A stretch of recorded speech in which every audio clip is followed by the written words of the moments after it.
¿Qué tal? ¿Cómo están? Estamos en este tiempo de Semana Santa y continuamos compartiendo un poco de un amor que nunca cambia. Quiero leer acerca de Mateo capítulo 27, versículo 50 en adelante. Dice: entonces Jesús volvió a gritar con fuerza y entregó su espíritu. En ese momento la cortina del santuario del templo se rasgó en dos de arriba a abajo. La tierra tembló y se partieron las rocas, se abrieron los sepulcros y muchos santos que habían muerto resucitaron. Salieron de los sepulcros y después de la resurrección de Jesús entraron en la ciudad santa y se aparecieron a muchos. Cuando el centurión y los que con él estaban custodiando a Jesús vieron el terremoto y todo lo que había sucedido, quedaron aterrados y exclamaron: verdaderamente este era el Hijo de Dios. Son las palabras de un soldado, de uno que vino probablemente balbuceando, de un hombre que reconoce estar delante de uno diferente a todos, un hombre de guerra que estaba acostumbrado a pasar cerca de la muerte, un hombre de guerra que probablemente habría visto morir a muchos, un hombre de guerra que una muerte más no debería causarle ningún asombro. Por el contrario, él estaba acostumbrado a ver la muerte de cerca.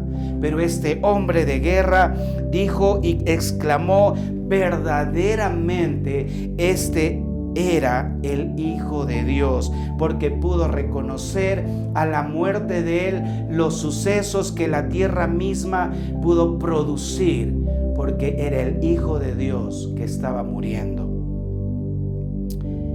A su alrededor mucha gente corriendo, probablemente soldados y judíos, corriendo hacia Jerusalén, descendiendo a galope, porque querían resguardar su vida. Algunos corriendo, huyendo de aquella condenación que podrían haber sentido por la muerte de este criminal, cuya inscripción clavada en la cruz decía: Rey de los Judíos. Pero poco antes de este suceso, tan solo unas horas antes, todo parecía ir de acuerdo al plan de los que lo condenaron, al plan de los que lo traicionaron, al plan de este mundo, al plan de Satanás, al plan del enemigo. Todo parecía ir de acuerdo. Los romanos habían crucificado a Jesucristo junto a dos ladrones, uno a derecha y uno a izquierda, para que él también pasara como un condenado ladrón. Los líderes religiosos lo miraban con desdén, con desprecio, y hablaban entre dientes diciendo: bueno, si este es el rey, entonces que descienda, que se salve y creeremos en él. Los discípulos habían salido huyendo, la mayoría de ellos, excepto uno que se quedó al pie de la cruz junto a un grupo de mujeres, de los cuales él adoptó a una, a la madre del condenado, para que fuera en adelante su madre. Pero todo este plan que se suscitaba cambió a la muerte de Jesús. A mediodía, cuando él exclamó desde lo profundo de sus entrañas, desde lo profundo de su garganta: consumado es. Jesús estaba diciendo: realmente todo está cumplido. La meta, la razón y el propósito por el que vine a este mundo se ha dado.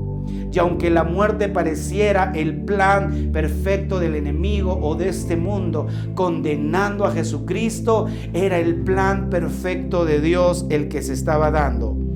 Así que luego de unas horas, un gran terremoto. A mediodía, cuando él exclamó, el cielo se cubrió absolutamente oscuro.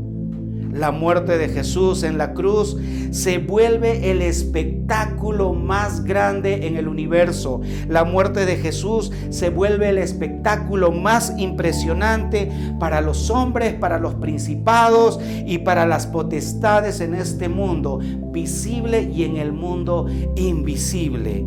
que nosotros no alcanzamos a ver. La muerte de Jesús es la tragedia más horrenda en la historia de la humanidad para el hombre.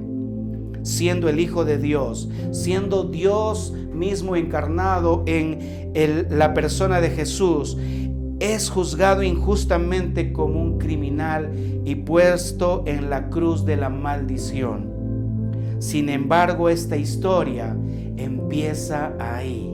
Esta historia empieza porque la muerte de Jesús nunca fue un error.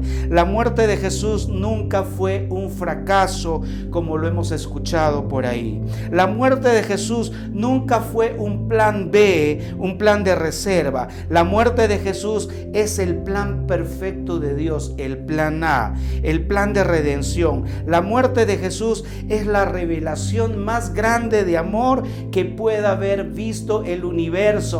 Estaba muriendo Jesucristo, el Hijo de Dios mismo, por la causa tuya y la mía en esta tierra, en este mundo. Y la tierra se volvió el centro del espectáculo, como un escenario en todo el universo. La muerte de Jesucristo pone al pecador, al injusto, al asesino y al ladrón en una condición de justo, en una condición de perdonado, en una condición de libertad y en una condición de hijo amado. Juan escribe así palabras de Jesús: por eso el Padre me ama, porque yo doy mi vida para tomarla de nuevo.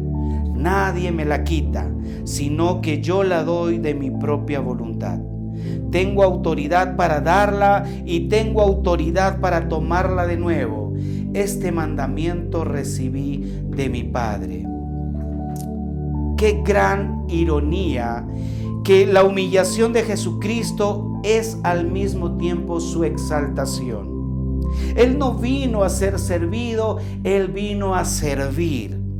Él vino a salvar a aquellos mismos que lo habían rechazado, aquellos mismos que lo habían condenado. Él vino a poner su vida en servicio de aquellos que lo habían crucificado. Aquellos mismos que lo condenaron fueron puestos delante, el amor de Dios fue puesto delante de ellos para poder perdonar sus propios pecados. Jesucristo se humilló a sí mismo y murió para vencer la muerte y el pecado una vez y por siempre.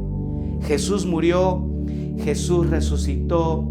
Tenemos que celebrar este domingo la resurrección de Jesús. Tenemos que celebrar este domingo lo que hace 2000 años fue el espectáculo más grande en todo el universo. Celebremos porque estamos entendiendo a través de su muerte que tu vida y mi vida sufre un amor profundo por aquel que nos creó. Te animo a reconocer a Jesús en medio de tu situación. Te animo a reconocer y a buscar a Jesús en medio de cualquier situación que tú estés presentando y puedas tomar esta verdad en tu vida. Este es un amor que nunca cambia. Que Dios los bendiga.